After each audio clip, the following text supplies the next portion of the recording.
तालुक्याचं रूपडं पालटलं आणि त्यांच्या कामाची दखल घेत महाराष्ट्र शासनाने त्यांना ग्रामविकास खात्याचं मंत्रिपद दिलं आणि मुख्यमंत्री समृद्ध पंचायत राज अभियान त्यांनी यशस्वी राबवलं असे नामदार जयकुमारजी गोरे साहेब यांना विनंती करेन आपण उपस्थितांना या निमित्तानं सविस्तरपणे संबोधित करावं।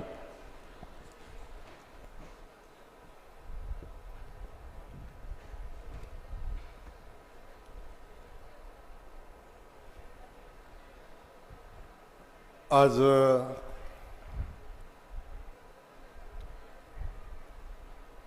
धाराशिव जिल्ह्याच्या दृष्टीनं धाराशिव जिल्ह्याच्या विकासाचं विजन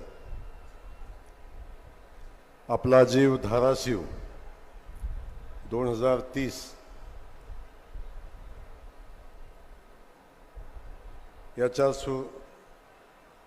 या विजनच्या शुभारंभ प्रसंगी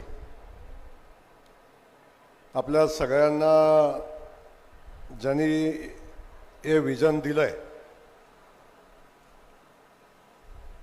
आणि ज्यांनी आपलं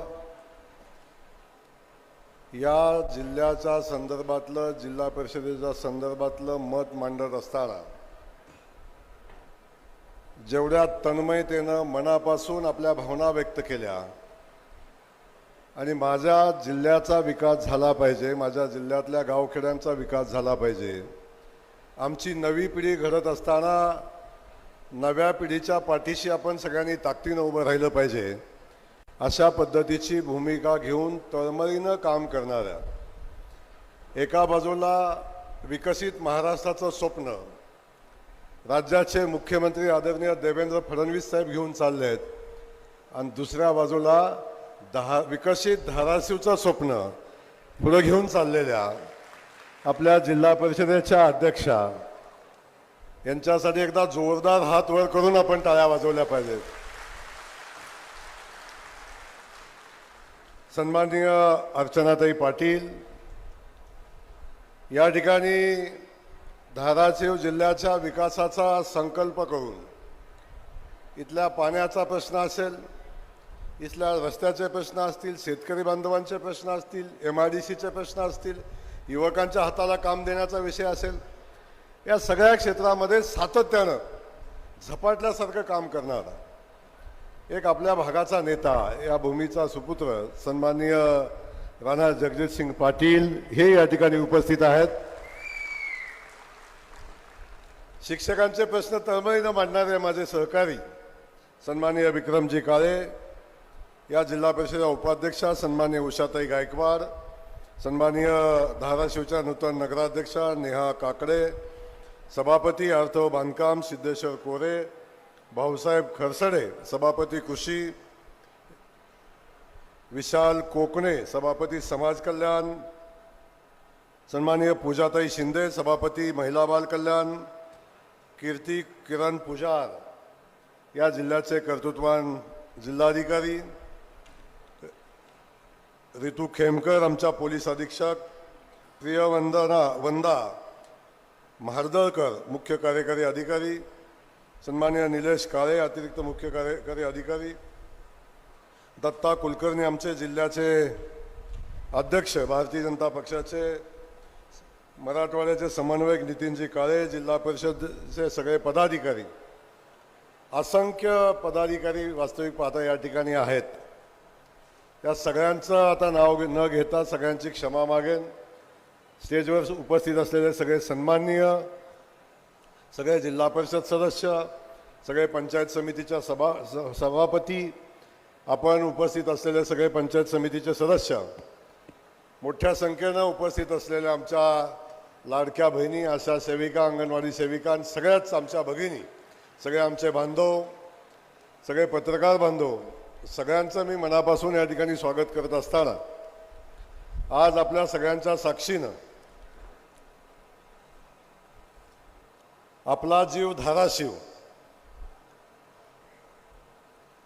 या विजन 2030 या जिल्ह्याच्या विकासाचं जे विजन घेऊन ही जिल्हा परिषद आदरणीय अर्चनाताई आपल्या नेतृत्वाखाली आपण पुढे जाण्याचा निर्णय घेतलेला आहे। सगळ्यात पहिल्यांदा सांगतो, अशा पद्धतीचं अभिनव असं विजन महाराष्ट्रामध्ये पहिल्यांदा कुठल्या जिल्हा परिषदेने घेतलेला आहे तर ते धाराशिव जिल्हा परिषदेने घेतलेला आहे. आणि आता मला ग्रामविकास खात्याचा ग्रामविकास मंत्री म्हणून अभिमान आहे. मी एवढंच सांगेन आता आपल्याला, अख्खं ग्रामविकास खातं या विजनच्या पाठीशी उभं राहील, आपल्या या कारणाच्या पाठीशी उभं राहील. आणि आपल्याला जो संकल्प आपण केलेला आहे, जो संकल्प घेऊन आपण पुढे चाललेला आहे, एका बाजूला राज्याचे मुख्यमंत्री आदरणीय देवेंद्रजी शेतकऱ्यांचा विषय असेल, या महाराष्ट्राच्या विकासाचा संकल्प घेऊन हा महाराष्ट्र दुष्काळमुक्त करण्याचा संकल्प घेऊन या महाराष्ट्राला एक समृद्ध महाराष्ट्र बनवण्याचा संकल्प घेऊन काम करतायत.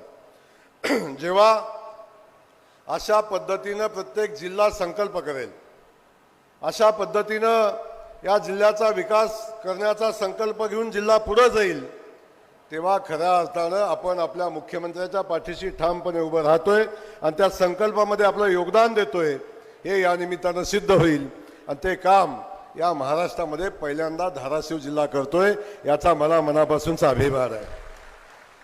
वास्तविक आई तुळजाभवानीच्या सहवासानं पावन झालेली भूमी आहे. आणि या भूमीमध्ये जे पिकतं, ज्याची सुरुवात होते, ते आई तुळजाभवानीच्या आशीर्वादानं अख्ख्या महाराष्ट्रामध्ये जातं. आपल्याला सगळ्यांना माहिती आहे, छत्रपती शिवाजी महाराजांच्या स्वराज्याला जो आशीर्वाद होता तो आई तुळजाभवानीचा आशीर्वाद होता.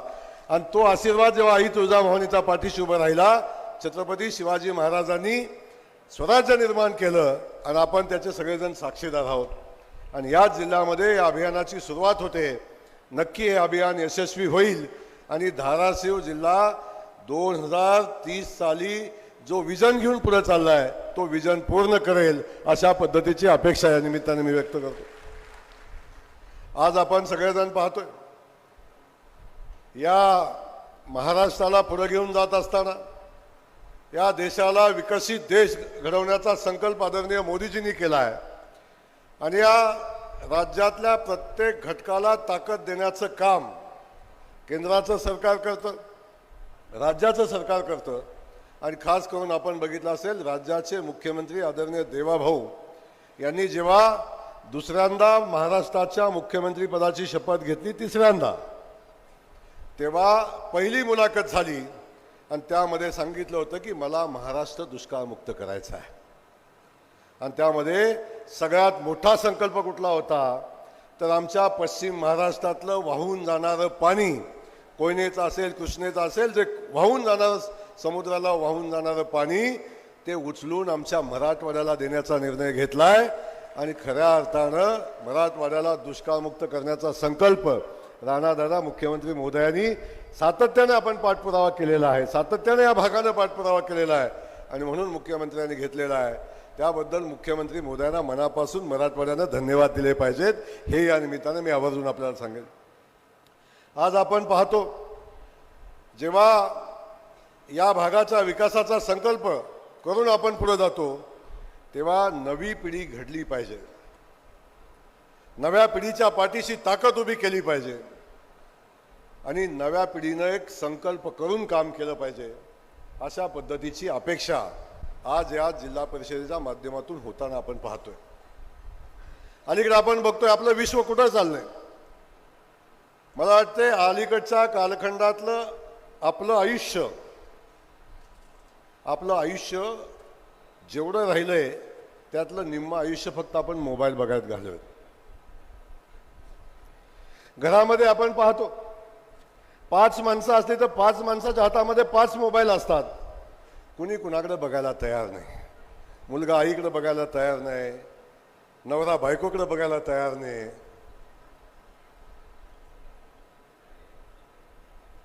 खूप गंभीर अशी परिस्थिती झालेली आहे आणि सगळे मोबाईलमध्ये असतात. आता इथं समोर बसलाय म्हणून तुम्ही थोडा वेळ मोबाईल बाजूला ठेवलाय, परंतु मोबाईलच्या बाहेर काढून मुलांना उद्याचं आपलं भविष्य घडवण्यासाठी चांगलं शिक्षण घेतलं पाहिजे आणि त्या शिक्षणासाठी मोबाईलमधनं आपण बाहेर निघालं पाहिजे. हा जो संकल्प या जिल्हा परिषदेच्या माध्यमातून केला आहे, अर्चनाताई आपण केला आहे, खऱ्या अर्थानं त्याचं कौतुक या निमित्तानं केलंच पाहिजे, अशा पद्धतीचं कौतुकास्पद काम आहे. आणि या ठिकाणी पालकांनी पण त्याला भरघोस असा प्रतिसाद दिलेला आहे. कदाचित आपण बघतो जेवायला बसलं तरी सुद्धा मोबाईल बाजूला ठेवून आपण बसत नाही. किमान रात्रीचं भोजन घेताना तरी कुटुंबातल्या सगळ्या व्यक्तींनी मोबाईल बाजूला ठेवावा, हे आता सांगण्याची वेळ आलेली आहे. कुणाशी कम्युनिकेशन राहत नाही, हा सगळ्यात मोठा अडचणीचा विषय आहे. म्हणून हा जो संकल्प आपण केलेला आहे, मला वाटते याचं अनुकरण राज्यातल्या सगळ्या जिल्हा परिषदांनी केलं पाहिजे. राज्यामध्ये हा संकल्प घेऊन गेलं पाहिजे. त्यासाठी नक्की आम्ही ग्रामविकास खात्याच्या माध्यमातून प्रयत्न करू, अशा पद्धतीचा शब्द या निमित्ताने मी आपल्याला आजच्या या दिवशी देतो. अनेक विषय मांडले आणि ताई बोलत असताना मी बारकाईनं बघत होतो. एवढ्या तळमळीनं प्रत्येक गावाच्या विकासाचा विषय मांडत होता.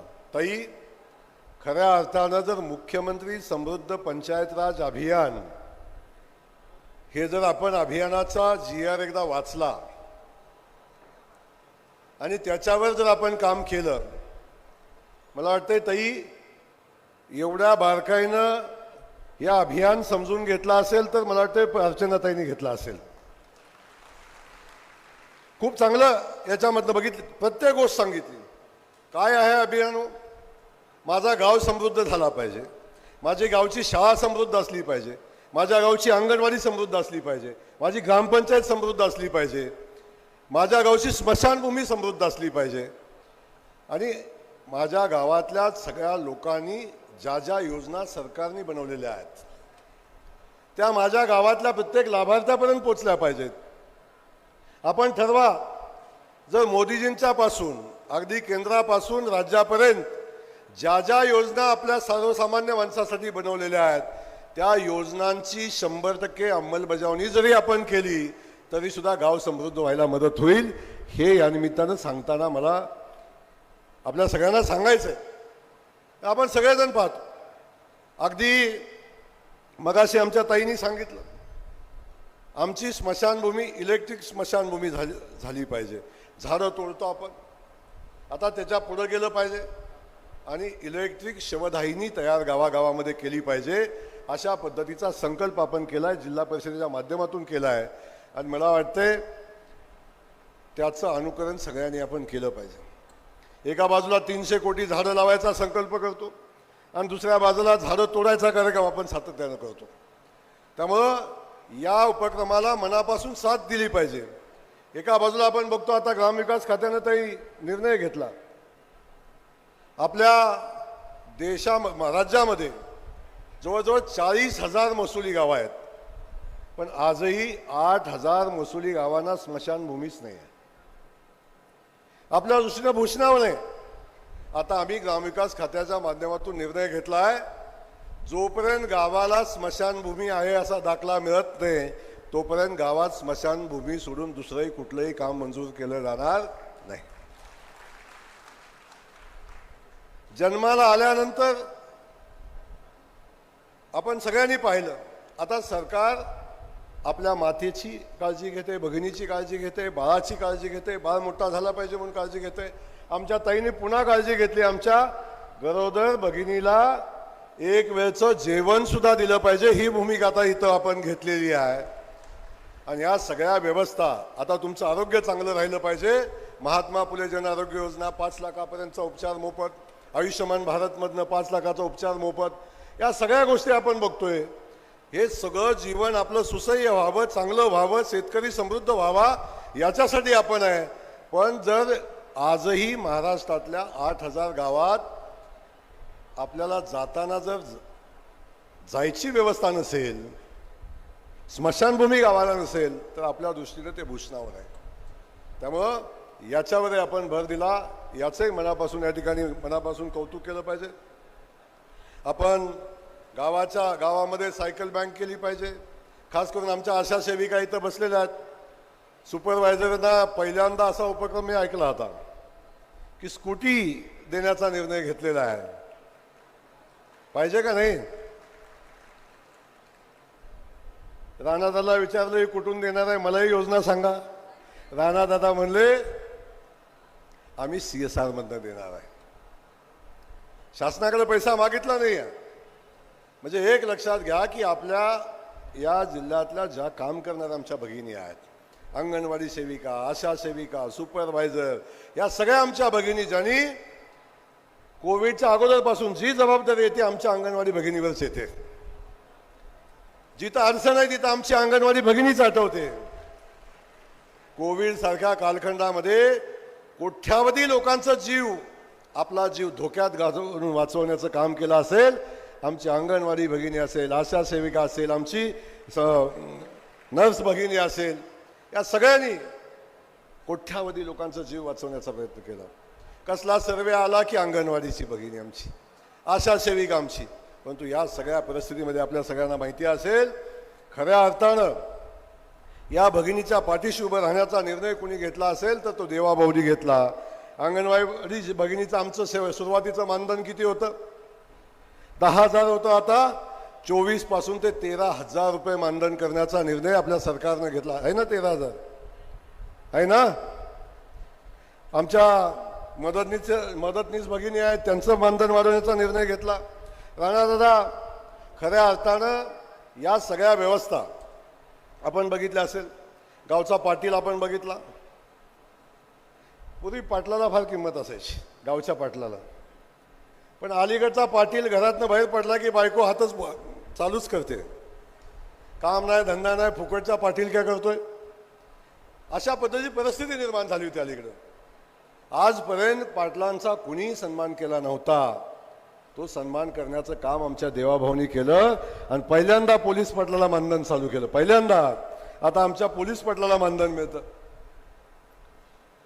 पोलीस पाटलाच्या मानधनासोबत आपण बघितलं आमच्या सरपंचाची अवस्था काय होती. ताईने मगाच सांगितलं आमच्या मानधनाचं काय बघताय. तर आजपर्यंत सरपंचाला कधीही मानधन नव्हतं, आमच्या सरपंचाला कधीही सन्मान नव्हता. सरपंचाचं मानधन करण्याचा निर्णय सुद्धा चालू करण्याचा निर्णय देवाभाऊनीच घेतला.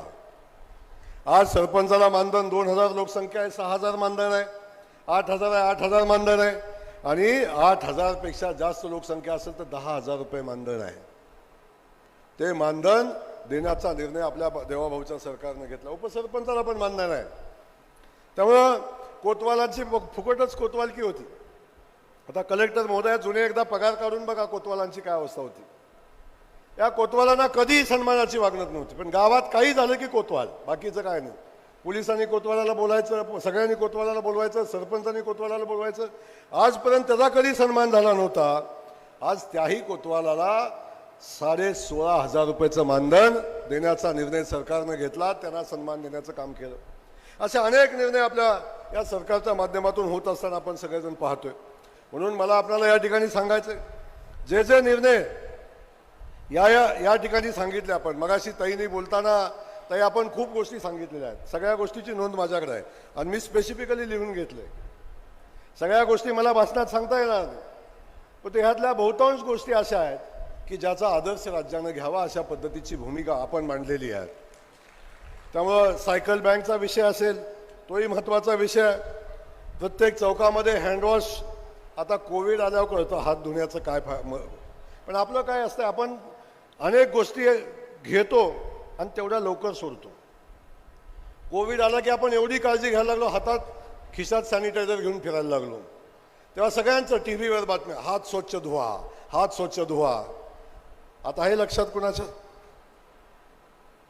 आमच्या ताईंच्या लक्षात आहे. चौकात हँडवॉश बसवा ही भूमिका आत्ता त्यांनी घेतलेली आहे. आमच्या शाळेच्या इमारती असल्या पाहिजेत, शाळेत शौचालय असलं पाहिजे. हे आता प्राथमिक गरजा आहेत, याच्यासाठी वेगळं करण्याची आवश्यकता नाही.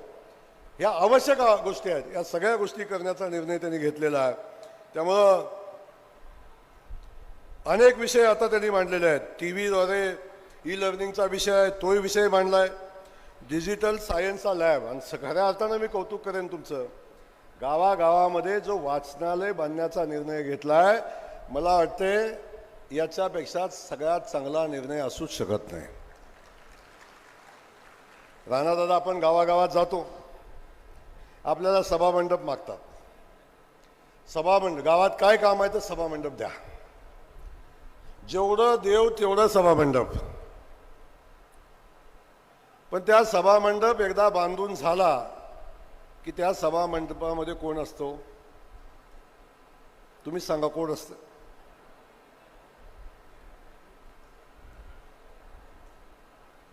तो सभा मंडप बघायला कोणी जात नाही. परत चप्पल काढून त्या सभा मंडपात जावा अशी इच्छाही होत नाही.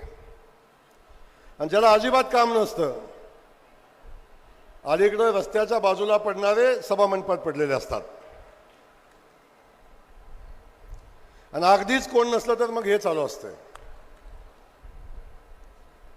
आणि वास्तव शासनाचा पैसा अशा पद्धतीनं खर्च झाला. मी म्हणत नाही सगळे सभा मंडप तसे असतात, पण बहुतांश ठिकाणी आपण सगळेजण पाहतोय.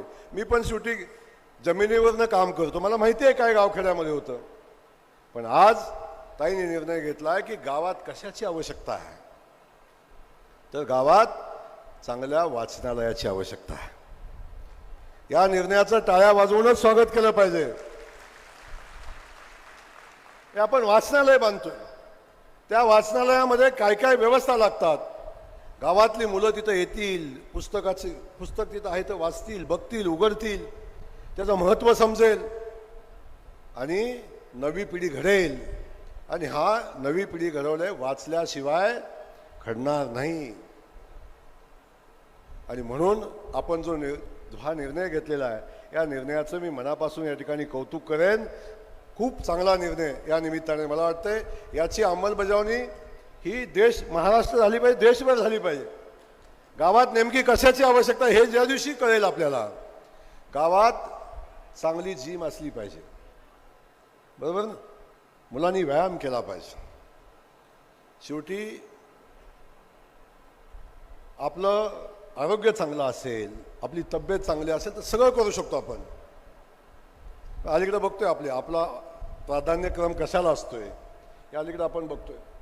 मगाशी आमच्या ताईंनी सांगितलं की आमच्या धाराशिवचा मुलीच्या जन्माचा दर पूर्वी काय होता आणि आता काय होता. आज 50% वाटा आमच्या मुलींचा आहे, महिला भगिनींचा आहे. आणि खास करून मोदीजींचा संकल्प आहे, उमेदच्या माध्यमातून महिलांना सक्षम करण्याचं, महिलांना लखपती बनवण्याचं काम मोदीजीच्या माध्यमातून होतंय. कोट्यावधी रुपये आमच्या बचत गटाला ताकद देण्यासाठी उमेदच्या माध्यमातून आपण उभं करतोय. आणि उमेदच्या महिला आज खूप वेगानं स्वतःच्या पायावर उभा राहत आहेत. आज राज्यातल्या 50 लाख भगिनी आमच्या आता लखपती झालेल्या आहेत. आणि आता आमचा संकल्प आहे 1 कोटी भगिनींना लखपती करण्याचा आमचा संकल्प आहे. तोही संकल्प आम्ही पुढे घेऊन चाललोय. उमेदच्या सगळ्या यंत्रणा याच्या पाठीशी उभ्या राहतात. आता उमेद पण ताई आपण खूप चांगलं काम करताय. जी काय मदत लागेल हे उमेद पण ग्रामविकास खात्यासोबतच आहे, तेव्हा आपल्याला जी काय मदत लागेल इथं ती सगळी मदत आपल्या पाठीशी उभी राहील. अजिबात चिंता करू नका. पण आमच्या महिला भगिनी सक्षम झाल्या पाहिजेत हा संकल्प करतोय आपण. पंचायत समितीमध्ये 50% महिला, ग्रामपंचायतीमध्ये 50% महिला, जिल्हा परिषदेमध्ये 50% महिला भगिनी. आता आमच्या भगिनींनी बाहेर पडून काम केलं पाहिजे हे सांगतोय. आता तर आमच्या मोदीजींनी सांगितलंय की 33% खासदार सुद्धा आमच्या भगिनी असल्या पाहिजेत, 33% आमदार सुद्धा आमच्या भगिनी असले पाहिजेत. पण अनेक पक्ष, ज्या पक्षाच्या अध्यक्ष महिला आहेत, अनेक पक्ष आपण पाहिले जे पक्ष महिला चालवत आहेत, अगदी ममता बॅनर्जींच्या पासून. आता ममता बॅनर्जींना महिलांनी दाखवून दिली ताकद काय असते. पण आपण सगळ्यांनी बघितलं असेल, अगदी इथलंही आपण उदाहरण घेतलं असेल, लांबचं सांगत नाही, आपल्या महाराष्ट्रातलं उदाहरण घेतलं असेल. असे अनेक पक्ष आहेत जो महिलांचा जागर करतात. पण जेव्हा महिलांच्या आरक्षणाचा विषय आला तेव्हा लोकसभेमध्ये त्या लोकांनी विरोध केला आणि महिलांचं विधेयक हाणून पाडलं. महिलांचा सन्मानाला ठेच पोचवण्याचं काम अनेक लोकांनी केलं. आमच्या मोदीजींनी पुन्हा संकल्प केलाय की हे विधेयक आम्ही पुन्हा आणू आणि पुन्हा महिलांचा हक्क, महिलांचा अधिकार आणि महिलांचा सन्मान पुन्हा आम्ही करू. अशा पद्धतीचं महिला आरक्षणाचं बिल, महिलांचं लोकसभेतलं आणि विधानसभेतलं आरक्षणाचं बिल पुन्हा आणण्याचा संकल्प केलेला आहे. तेव्हा मगाशी म्हणलं महिला विकासाचा दर आपण बघतोय, अलीकडे बघताय तर महिला विकासाचा दर तरी सुधारला नाही. तर तुम्हाला काय सांगू, अलीकडं वधूवर सूचक मंडळच काढलेली आहेत. मुली शोधण्यासाठी आता एजंटालाच पैसे द्यायला लागतात. पहिली हुंडा द्यायला लागायचा ना, पहिला मुलीला हुंडा द्यायला लागतो, आता मुलांनी मुलीला हुंडा द्यायची वेळ येईल आता. पण अगोदर मध्यस्थांना हुंडा द्यायला लागतोय, मध्यस्थांना पैसे द्यायला लागतात आणि त्याचा मानपान असतो, आता सगळा करायला लागतो लग्नातला. आत्ता परिस्थिती बिकट आहे, तेव्हा आपण त्याही पातळीवर आपण काम करताय, याचं खऱ्या अर्थानं मनापासून कौतुक आहे. असे अनेक विषय आपण आज या ठिकाणी बोलले, त्या सगळ्या विषयाची नोंद ताई मी घेतलेली आहे, काळजी करू नका. या ठिकाणी अनेक विषय झाले, खास करून या ठिकाणी मी येत असताना मगाशी ताईने आल्या सांगितलं, आमच्या राणादादांनी सांगितलं की 1900 कधीच्या इमारत ती जिल्हा परिषदेची 1990 साली धाराशिवच्या जिल्हा परिषदेच्या इमारतीचं बांधकाम झालेलं आहे आणि तेव्हापासून ती इमारतीची अवस्था फार काय चांगली नाही आहे आणि जेवढी इमारत आहे त्याच्यामध्ये अख्खी जिल्हा परिषद आमची बसत नाही आहे. राणादादांनी सांगितलं की PPT मॉडेल आम्हाला करण्याची परवानगी द्यावी. दादा आम्ही प्रस्ताव द्या, तुम्ही प्रस्ताव द्या, तुमचा प्रस्ताव मान्य झाला तर ठीक आहे. परंतु आज मी सांगून जातोय, आमच्या भगिनी जोपर्यंत धाराशिवच्या जिल्हा परिषदेच्या अध्यक्ष आहेत तोपर्यंत तुमचा भाऊ तुम्हाला या इमारतीसाठी लागेल तेवढा व्यवस्था करेल आणि त्याची मान्यता आपण जिल्हा परिषद, त्यांनी नाही PPT मॉडेल मंजूर झालं तरी सुद्धा शासनाच्या वतीनं जिल्हा परिषद इमारत बांधू आपण, अजिबात चिंता करू नका. त्यामुळे जी व्यवस्था आपल्याला उभी करणं, शेवटी एक आहे, अख्ख्या जिल्ह्याची राजधानी बरोबर धाराशिव आहे आणि जेव्हा जिल्ह्याचं आमचं जसं विधानसभेचं काम चालतं, मंत्रालय आहे, त्या जिल्ह्याचं मंत्रालय कुठलं आहे तर जिल्हा परिषद आहे, लक्षात असू द्या. मग त्या मंत्रालयाचं इमारत नसेल तर कसं होईल? त्यामुळं ती चांगली इमारत बांधू आपण, काळजी करू नका. अनेक विषय या ठिकाणी बोलण्यासारखे आहेत. सगळ्या विषयावर बोलत असताना मी आपल्याला एवढंच सांगेन की या जिल्हा परिषदेच्या माध्यमातून अनेक गोष्टी होत आहेत. तेव्हा ताई माझी एक व्यक्तिगत विनंती आपल्याला आहे, शिव मॅडम आपल्याला आहे. पाठीमागच्या वर्षी मुख्यमंत्री समृद्ध पंचायत राज अभियान चालू झालं आणि डिक्लेअर झालं आणि आमच्या आचारसंहिता चालू झाल्या. अभियान डिक्लेअर झालं, नगरपालिका लागल्या, नगरपालिकेची आचारसंहिता संपते तोपर्यंत जिल्हा परिषदेची आचारसंहिता लागली, जिल्हा परिषदेची आचारसंहिता संपते नाही महापालिकेची लागली, पुन्हा जिल्हा परिषदेची आचारसंहिता लागली, ती संपते तर स्थानिक स्वराज्य संस्थांच्या निवडणुका लागल्या, विधान परिषदेची निवडणूक लागली. जेव्हापासून आम्ही हे अभियान डिक्लेअर केलं तेव्हापासून आचारसंहिता लागल्या. त्यामुळे त्या अभियानाला जेवढं लक्ष देणं आवश्यक होतं तेवढं आम्हाला देता आलं नाही. पण तरीसुद्धा अनेक जिल्हा परिषदांनी त्याच्यात प्रचंड मोठं काम केलं, प्रचंड मोठं काम गावखेड्यामध्ये झालं. परंतु एक सांगतो, जी जिल्हा परिषद हे अभियान राबवेल, जे गाव हे अभियान राबवेल ते गाव समृद्ध झाल्याशिवाय राहणार नाही, अशा पद्धतीचं अभियान आहे. आणि असं पहिलं अभियान आहे की ज्या अभियानाला गावाला 5 कोटी रुपयाचं बक्षीस आहे. मी माहिती घेतली राणादादा, देशातली अशी एकमेव योजना आहे की ज्या योजनेचं पहिलं बक्षीस 5 कोटी रुपयाचं आहे. आता तालुक्यालाही आपण बक्षीस दिलं, जिल्ह्याला दिलं, विभागाला दिलं आणि राज्यालाही दिलं. आता जी पंचायत समिती मुख्यमंत्री समृद्ध राज पंचायत अभियानमध्ये सर्वोत्तम काम करेल अशा पंचायत समितीला आपण बक्षीस दिलं आणि जी सर्वोत्तम जिल्हा परिषद काम करेल त्या जिल्हा परिषदेला सुद्धा 5 कोटीचं बक्षीस आपण देण्याचा निर्णय घेतला आहे. आणि जो सर्वोत्तम काम करेल त्या COचाही सन्मान करण्याचा निर्णय आपण घेतला आहे.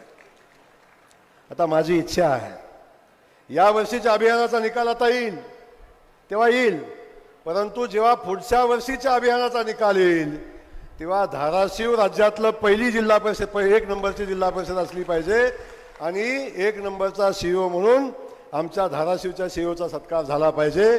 अशा पद्धतीचं काम आपण हातात घ्या. आपण जे संकल्प केला, या ज्या ज्या योजना आपण सांगितल्या त्या सगळ्या योजना त्या अभियानामध्ये आहेत.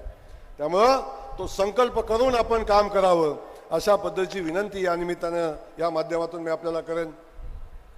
मगाशी बोलताना काळेसाहेब आपण सांगितलं, मी सोलापूर जिल्ह्याचा पालकमंत्री आहे, मी सातारा जिल्ह्यातनं काम करतो, पण धाराशिवचा मी संपर्क मंत्री पण आहे. त्यामुळं अजिबात चिंता करू नका.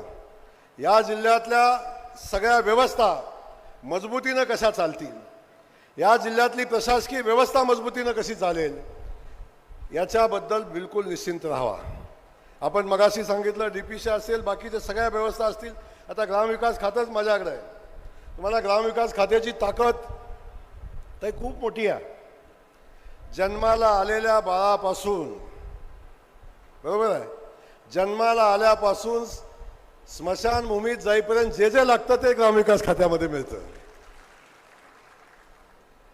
आलेल्या बाळाची काळजी घेणं आणि जाईपर्यंतची व्यवस्था करणं, ह्या सगळ्या व्यवस्था ग्रामविकास खात्याच्या माध्यमातून होतात.